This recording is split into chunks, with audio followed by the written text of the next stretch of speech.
Hindi ko maintindihan kung bakit ito pinagkakaguluhan. Kamusta mga brad? It's me, Eric. Welcome back sa Pocket Sense page kung saan gumagawa tayo ng mga honest reviews tungkol sa mga pabango. At sa video na to, pag-uusapan natin ang isa sa pinaka-hyped na Middle Eastern perfume. Last month, 2 months ago, tsaka ngayon. Sobrang hype niya, no? Isa to sa mga pabango na binigay ni Dubai Shop Baliwag. Maraming salamat po. At aminin ko na hindi ko kaagad siya nagustuhan. Ang top notes niya, bergamot at ginger. Fresh, bright at zesty.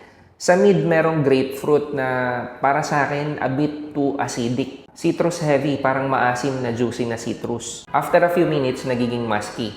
Musk at ambroxan ang base notes. Clean, airy at nagbibigay ng amoy bagong ligo na classy na vibe. Hindi ako agad naging fan nito.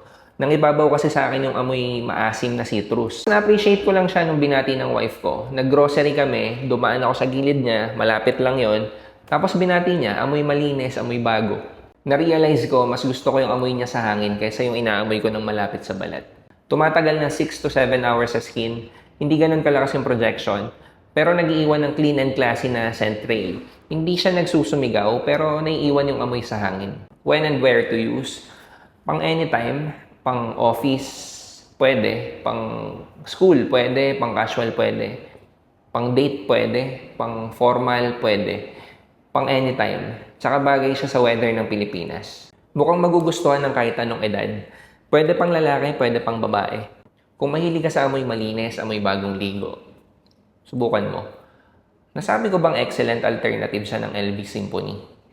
Yung LV Symphony, around 20k pataas pesos ang presyo. Ito, nasa 2k pesos. Saka, extrait de parfum pala siya.